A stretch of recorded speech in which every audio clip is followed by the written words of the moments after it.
कोणताही बाहेरील व्यक्ती जर का तुमच्या घरामध्ये तुमच्या बिल्डिंगमध्ये येत असेल आणि भविष्य सांगायला चालू करतोय तर ह्यांनी रट्टा मारलेला असतो, लक्षात घ्या. म्हणजे सर्व पाठ केलेलं असतं की तुमच्यावरती एका स्त्रीने करणी केलेली आहे, बंधन केलेलं आहे, तुम्हाला खाण्यात दिलेलं आहे, तुमच्यावरती प्रयोग केलेले आहेत आणि अशा वेळेस तुमचे संशय वाढतात.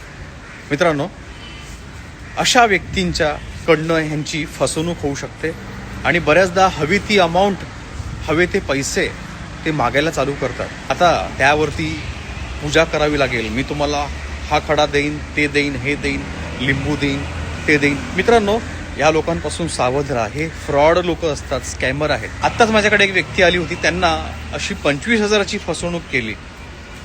म्हणून सावध राहा. हे लोक एकच गोष्ट सर्वांना सांगतात, घाबरवतात. ज्याप्रमाणे प्रकार चालू आहेत बाजारामध्ये, आपल्या सर्वच ठिकाणी घाबरवायचे प्रकार सुरू आहेत. म्हणजे एक प्रकारचं ब्लॅकमेलच केलं जातं. अशा लोकांपासून सावध राहा. लिहा श्री स्वामी समर्थ. कोणत्याही अंधश्रद्धेला बळी पडू नका. स्वामींचं नामस्मरण करत जा. धन्यवाद.